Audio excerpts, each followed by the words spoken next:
And so I never would take a lot of time for myself. I was often trying to fix other things. I was trying to spend more time with other people and helping them. If something would maybe not turn out how I expected it, or something may go wrong, it would shut me down. Some people, they're just born into the storm. Others, caught up in its fury. You just heard from our guest today. Welcome to How People Grow, the podcast, season 2. In this season, we're going to hear from a former heroin addict, a religious outcast, a Native American, former soldiers, all seeking something more. So tell me this, what makes a survivor rise? It's resilience, which is the ability to fight and to bounce back. I've been long fascinated by this subject because life is hard, and I've walked in the shadows, and here's what I've learned. The strongest hearts are often the most broken. Hi, I'm David Achata. Great to meet you. I've navigated many worlds, from the corporate space to the complex world of faith. Welcome to the podcast. Well, I'm so excited for our bonus conversation today. This is the bonus for this current season on resilience, and I just had this idea as I was doing my life that it'd be cool to feature two awesome people who I've gotten to know in the last few months since the beginning of the year. Some of you may have seen I tried an experiment, and I did a pilot group of something called the Leadership Renewal Collective. And the whole idea was to learn to integrate practices to help you become a steadier person, a steadier leader. And I was privileged to have Kyle and Brigitte join. And so I thought, I would love for them to share some of their stories and what we learned together in this cohort and how it could benefit some people in the world. And so they were gracious enough to come on the podcast as a bonus episode and share a little bit about who they are and their experience, really around this subject of how do you become a more resilient person. And if you'll remember from the very beginning of this season, I started out with this statement. The statement was, life is chaotic, but you don't have to be. And that's the reason I created the Leadership Renewal Collective. And so Kyle and Brigitte joined in the first cohort, and I thought I'd have them share about themselves and their experience. So Kyle, tell us who you are. Tell us about yourself, what you enjoy doing, your life, your work. Who is Kyle? Right on. Awesome. Well, my name is Kyle. I work at a medical billing company. I'm a manager over there, specifically a development manager. Really, I work with new people that just get hired. So I'm really invested in instilling confidence in people and helping other people succeed. And just, I enjoy that. My job's very fulfilling in that way. I'm a single father. Um, my life, I've moved quite a different places. I've lived in Virginia and Florida, and now in Tennessee. So I've traveled around a lot, I guess, growing up in my life. Um, in my job where I've been there for about 4 years now, and I've really kind of learned different things in myself of what I'm interested in and how I really enjoy working with people and helping them be the best they can be. It's great. Thanks, Kyle. Thanks for being here. Brigitte, tell us a little bit about yourself. Well, my name's Brigitte. I work for an automotive company in our retail space. I'm also a mother, a farm owner, a nonprofit owner. Like to stay busy, love to be outdoors. Part of my career is also working with other leaders or future leaders, so I'm all about trying to develop myself and pass on those skills to other people that I meet along the way. It's awesome. Thanks, Brigitte. Well, as we jump into this interview, this conversation, I thought I would ask you each, what drew you to the Leadership Renewal Collective? Like, where were you at in your life? What needs do you feel like you had? And what drew you in? So, Brigitte, if you're willing, will you just share first what drew you into this? So the end of last year, I was going through quite a lot. I was working, I would say probably too much. That was at my own fault though. So not a lot of work-life balance, I would say. And then also facing a lot of changes in my life when it comes to physical and mental health. And so wanting to really make a difference in my life, having more balance, and then also trying to learn how to balance some of the new things in my life when it comes to health. And I thought that this would be a class that could help give me those tools, especially when it comes to work, because I didn't want anything that could change in my personal life to affect how I operate every day in my career. Hmm. What about you, Kyle? What drew you into this? Well, before I kind of got to join this, I felt like in life I was just going a mile a minute, and life was just taking me over. And I was just doing life. There was really no intention behind it.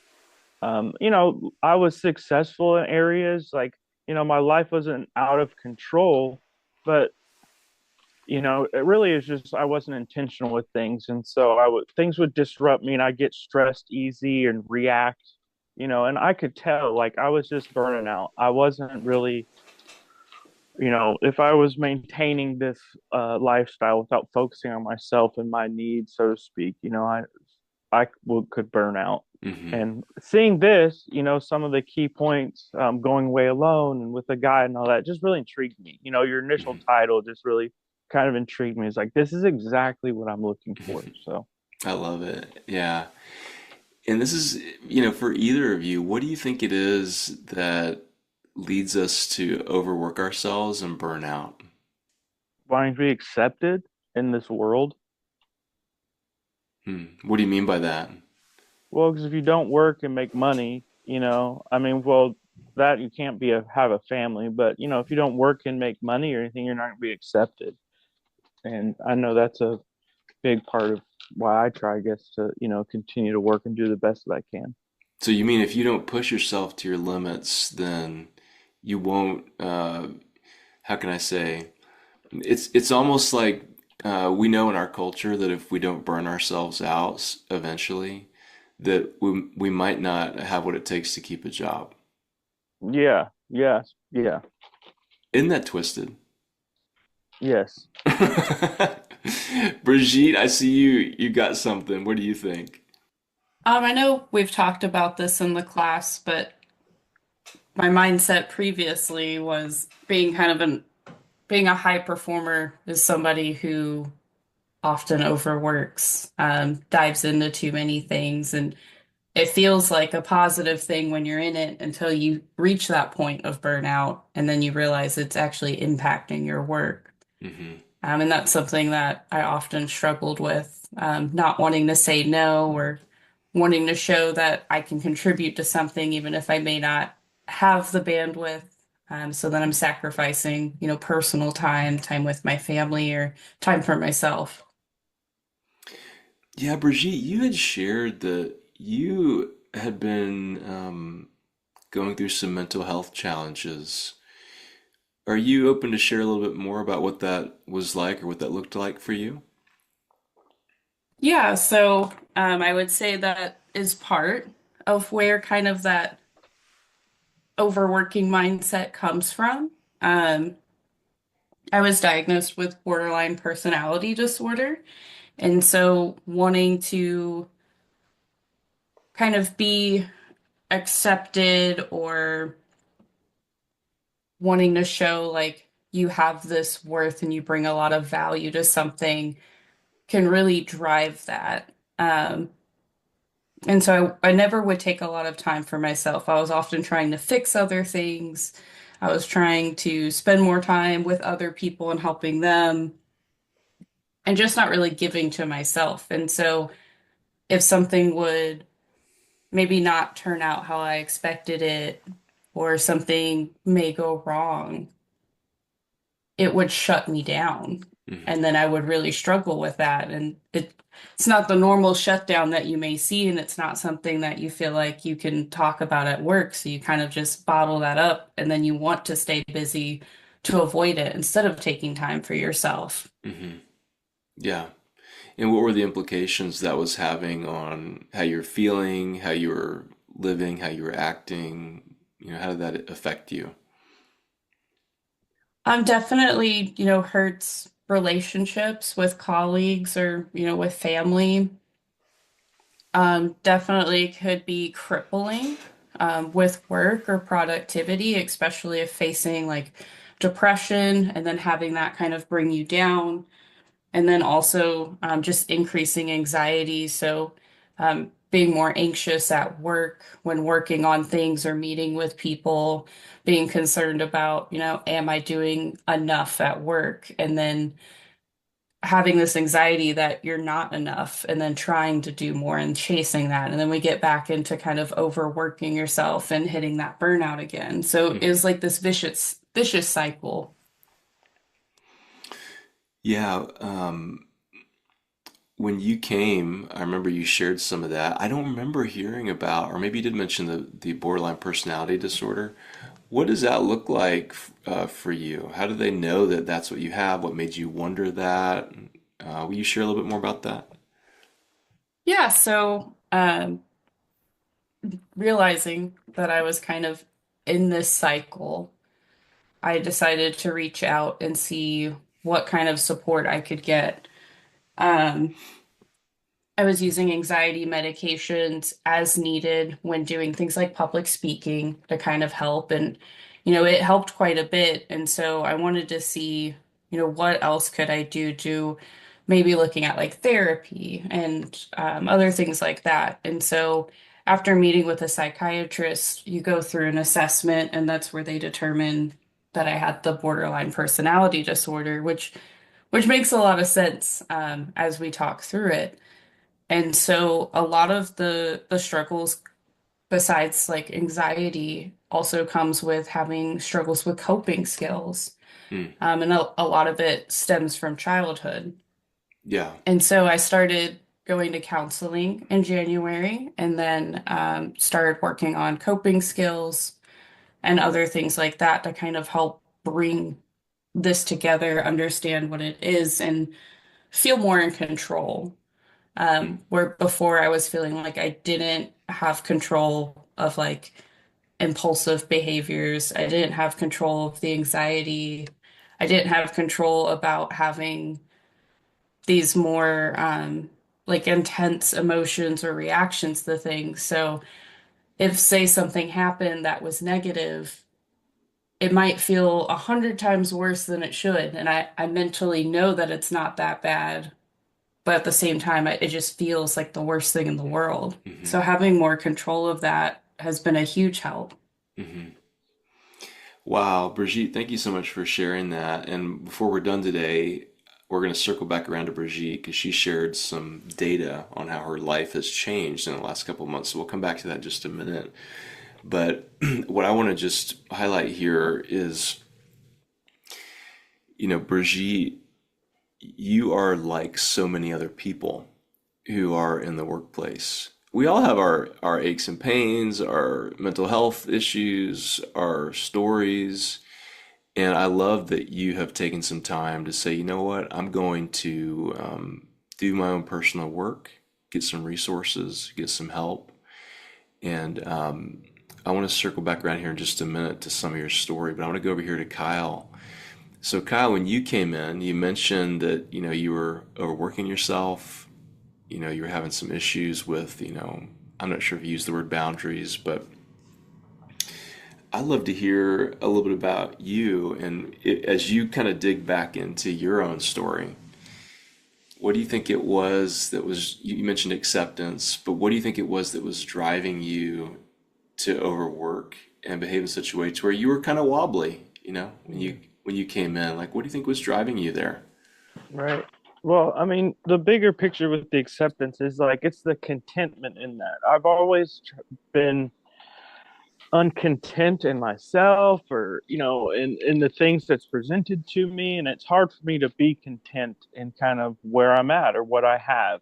And, just letting life take you with that and just not being content in anything, but realizing like there's a lot of stuff to be grateful for. And there's a lot of things going for you right now in your life But then when you got to focus on yourself though to really realize that. And like really this kind of what how this class has helped me. It's helped me to just kind of take time for myself and just sit back and focus on myself and the areas that I can grow in, the traits that I'm good at. If you don't focus on them, a lot of the times life again will just take it away. It won't allow you to focus on them. Hmm. And going through kind of some of these processes and realizing my values, like I can be content in where I'm at, and I just have to grow where I'm at. And then my life, like if I want more, life will bring it to me. It will bring it to me. It's just part of life. And you can be content where you're at. Hmm. And some of these certain steps as well, really the guide aspect, like going away alone and focusing on yourself. And okay, you have these traits. You like to encourage people, you like to motivate people. Okay, well, how can I now find a guide to help me do that as well, to help me grow that in these areas of my life that I already have, and so that now I'm content. I'm learning contentment in myself. It's like, oh, and now it's a challenge. It's a good challenge. It's helping me. Okay, you see that contentment, you see that growth. It's like that positive in yourself. It's like a blooming flower, I guess. Like, oh, cool. Now you can work on this. Now you can grow that instead of like reaching out in the blind and trying to grab for things. Hmm. Yeah. Yeah. So you're touching on some of the aspects that we worked through in the cohort. So I want to share a little bit about those for our listeners. And then I want to ask each of you to share of these disciplines that we touched on, which one has stood out to you the most? How's it helped? You already alluded to a little bit, Kyle, so I'll ask you to unpack that a little bit more. But so the Leadership Renewal Collective touches on four disciplines, okay? And Kyle mentioned two of them already. The first one is learning to go away alone. And that's about solitude. And it's about do you have a relationship with yourself? Do you know yourself? I heard somebody say recently, they said, so much of our culture is about losing yourself in work or in productivity, but it's really hard to live from a healthy version of you because people don't know who they are. We're fragmented. So we talk about solitude, the importance of knowing yourself, of having a quiet life, of having awareness of your values. The second discipline is going away with a guide. That is about finding a mentor who's beyond you in age and life stage. And that mentor is someone that you can meet with regularly to help you grow into the kind of person that you want to be. And so I've got some exercises I guide people through about how they can scan the landscape of their life and say, hey, that person is somebody I would want to be like, I'd want to be with. So mentoring is about age and life stage.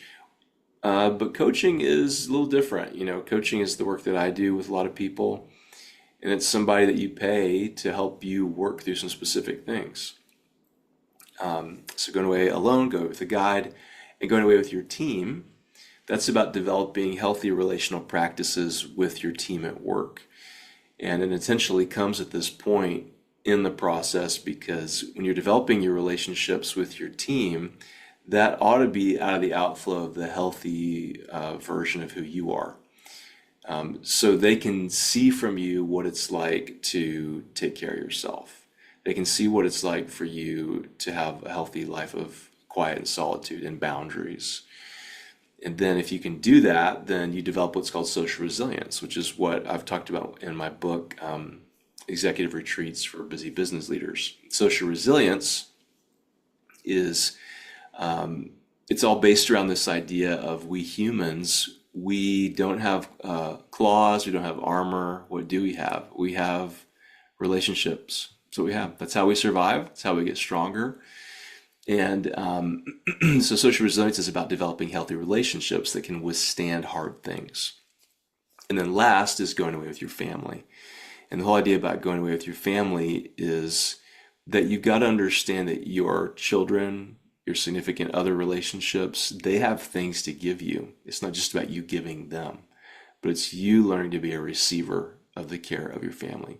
And also to learn to show up with intentionality, because we don't know what our families are going to do, but we do know what we can do consistently, and that's showing up. So we went through these disciplines over the course of a few months together, and we have a lot of like practice that we worked out. So I'd love to hear from each of you of all those disciplines, which one or two maybe stands out to you the most. Brigitte, I'll let you go first. When you think about those four disciplines, which one stood out to you that you've implemented, and tell us a little bit about what that looks like. So the going away alone is really important for me, because part of this journey that I'm going through is, I guess, learning to be more independent, not looking for, opinions or reassurance or values from others. Truly just appreciating myself and being comfortable being alone. And one of the things I love is being outdoors. And if I go outdoors alone, like hiking or camping, I always feel really refreshed. It's probably one of the only things that I actually love to do alone. And I love to do it with other people too, but I definitely feel different when I go do it by myself. And it's a goal for this year to do more. And learning to feel more independent, be more independent has helped me a lot Mm, so far this year, where I don't feel anxious, wanting, needing to be with other people. It's really helped. And so that's probably been the biggest one for me because it's mm, something that I've kind of had to learn how to do that I've never learned to do before. mm. So how do you see learning to have solitude, a relationship with yourself, has been helpful for you personally, but then also, anybody listening to this who's thinking about their work might be thinking, okay, like I don't have time for that. What's the big deal? So, and also, how do you see it makes a difference for people at work? So that's kind of two questions in one. So how's it make a difference for you, and how does it make a difference do you see in the way that you show up at work? I think it's helped, being, I guess, intentional about having time to myself has helped with the work-life balance. So avoiding that burnout, taking on too many things at once. I'm not looking for those things because now I've filled this gap with focusing on myself. And so overall, that improves work performance, helps a lot with the mental health side of things, which can make it easier, at work when interacting with people.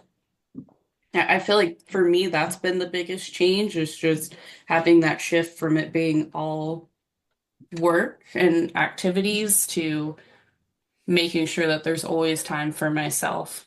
Hmm. Yeah, I love it. It's so great. Yeah, and Brigitte, you bring up a really good point. What we tend to do is we tend to look externally to get our needs met. And that's okay. There are some things that are external that that are only external that can meet our needs. Food, as an example, water, air. But what you're saying is something we touched on a lot in the cohort, and it's this whole idea that health crowds out unhealth. And so what you've done is you've essentially said, I'm going to fill up an appropriate amount of time in my schedule for myself. And so you're going into the workplace with a little bit kind of what's the right word? Like your metaphorical gas tank is a little bit more full. Have you felt that way? Hmm. I love it. Yeah. Yeah, Brigitte, for those who are listening, has also got a nonprofit, and she's got a farm, and she likes to hunt and drive four-wheel drive pickup trucks. I mean, this woman is amazing. Brigitte, tell a little about your nonprofit. So I started the nonprofit this year as well. So I added another thing to my plate.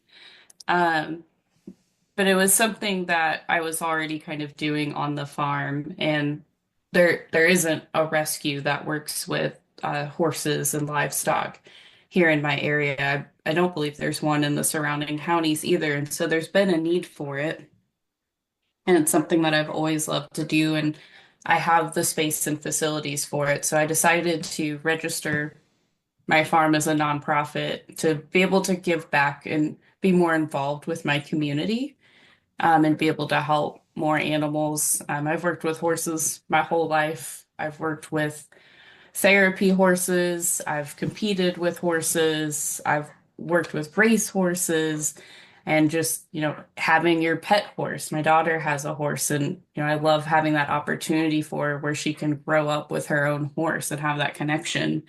And so having this nonprofit, the hope is that, we can help people find their horse and help horses find the lives that they love instead of them getting lost and ending up down unfortunate paths. Hmm. If if people want to find your nonprofit, how would they find it? So the rescue's listed on pretty much any social media platform. It's called Off Course Rescue. Okay. So we've got it on Facebook, Instagram, LinkedIn, pretty much anywhere. And you're in Kentucky, right? Yes. Yeah, okay, so Off Course Rescue Kentucky. I'll put it in the show notes for people to find it. Thank you. Yeah, and Kyle, what about you? You've mentioned some of these disciplines. Which ones have been most impactful for you and how so? Right. So, they all really have been impactful in in a unique way.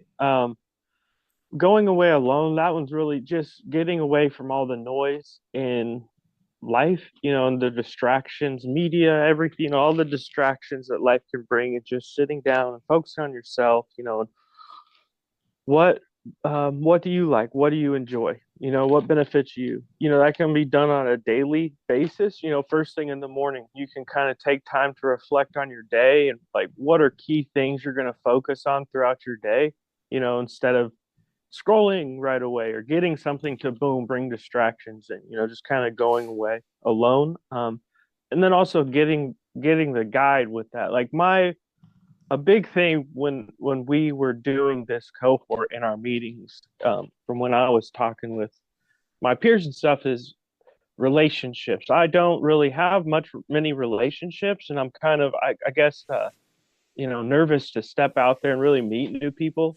But then I can preach all day long. Oh, it's all about encouragement. We got to encourage each other. Well, then I need that myself, you know, and from that going away alone, realizing those unique character qualities about myself, finding that guide to help enhance those character qualities about myself. Um, and that's huge. That's really important. I know Brigitte, and this is awesome. She gave me a challenge to connect with somebody and really step out there to meet some new people. And I really appreciate that. Have you done it yet? No. Come on, Kyle. Come on, my friend. Right.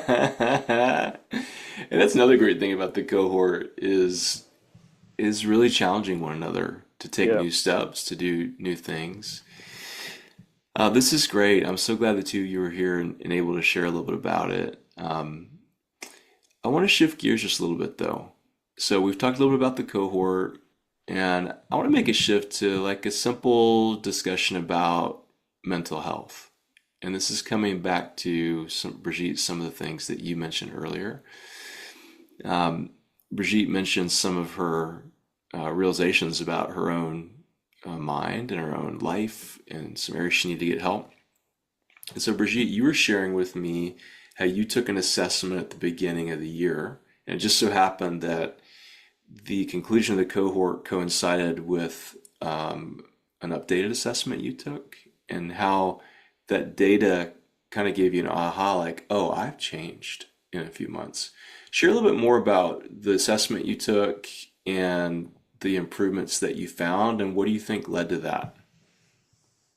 Yeah, so I started counseling in the cohort right about the same time by coincidence. So New Year, New Year's resolution, I guess. Um, and we did an assessment. when we first started. And so my counselor goes through a series of questions in different categories. And what they're trying to gauge is to do an assessment on things like depression and anxiety. Because, if people have very high levels of that, there's a lot of concern there. And that's definitely something that you want to be able to work through and you want to, check in more often. So we also met weekly for counseling sessions as we work through this.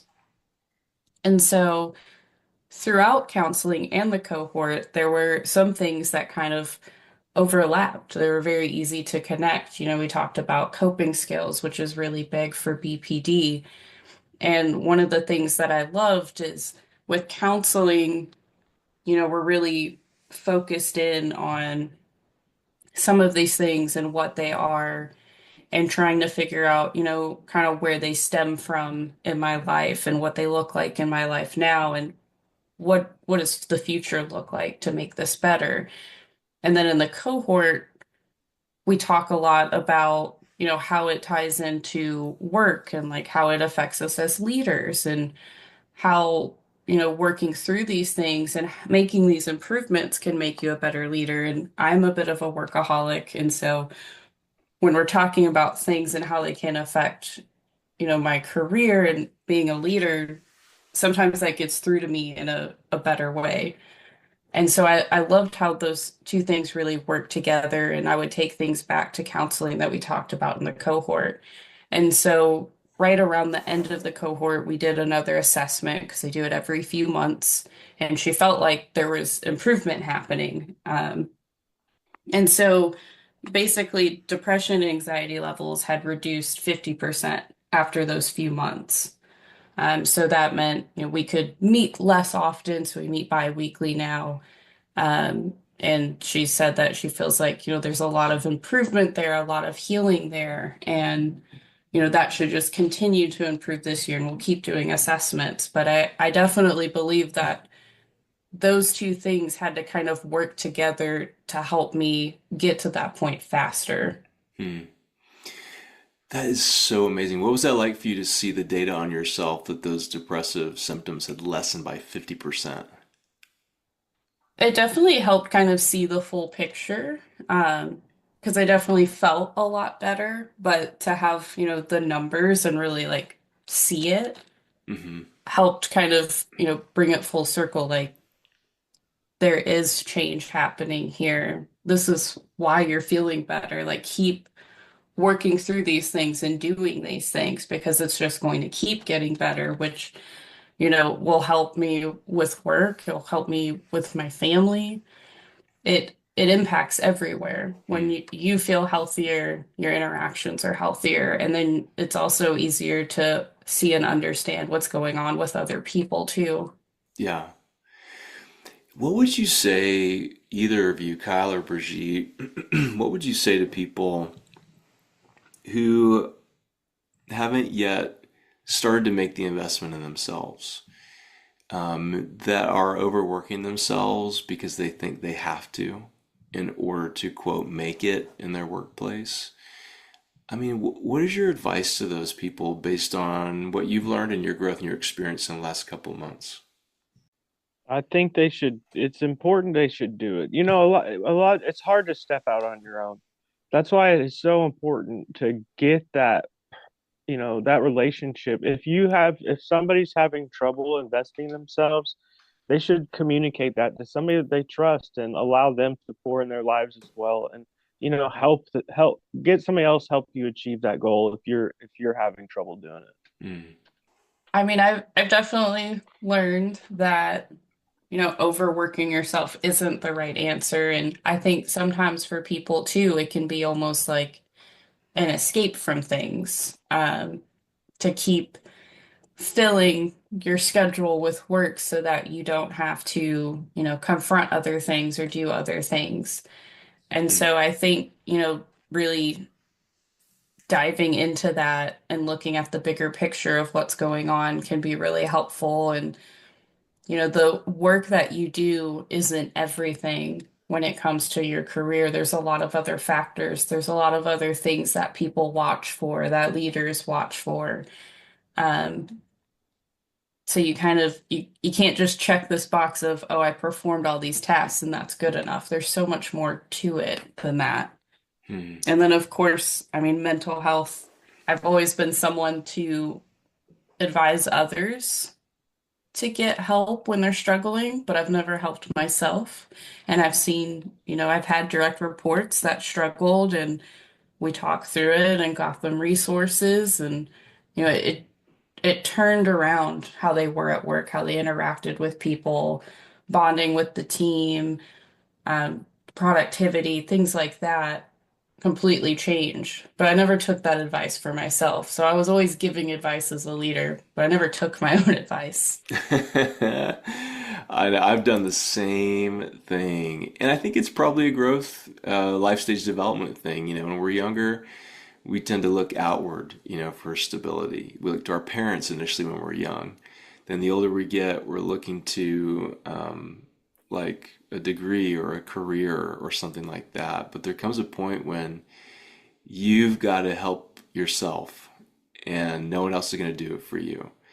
And I love that both of you have taken that step to say, I'm going to help myself here. As we finish up here, I wanted to ask each of you, do you have anything else you want to add about your own journey, your experience of growth as it relates to the subjects we're talking about today that you feel like is important to share still that I haven't asked you yet? Do either of you have anything like that?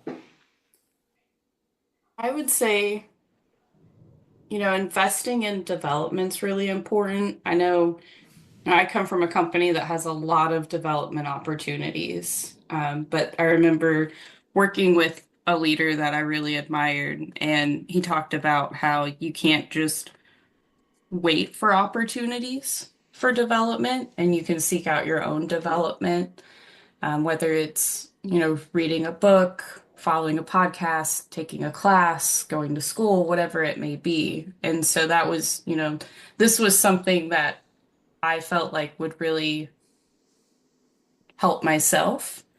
And I wasn't going to wait for an opportunity to have something like that through like my work or through school. I believe in investing in myself. And I think that's something people should do more often is not wait for the opportunity. Look at, what do you need in your life now and how can you get that? What kind of resource do you need? Mm, it's beautiful. Thank you, Brigitte. Kyle, do you have anything? I mean, I guess just in the aspect of resilience, building resilience in your life, there's so many things that can just eat you up here in life, and you just got to focus on yourself. Really, there's so people, individuals have so many positive traits, personal positive traits, and it just takes time, a little bit of time to sit and think about them and focus on them. There's God-given inner talents that we all have. And there's people out there as well that can help build and grow these things. We just have to get that inner courage to step out and help develop ourselves. That's so true what Bridget said, and you kind of concurred on, David. It's like we're as leaders, we're so used to telling people what to do, but yet let's take that on advice. And we can become even better leaders when we do that. We can really start to impact the world in a positive way when we start impacting ourselves in a positive way. Hmm. Thanks, Kyle. Love it.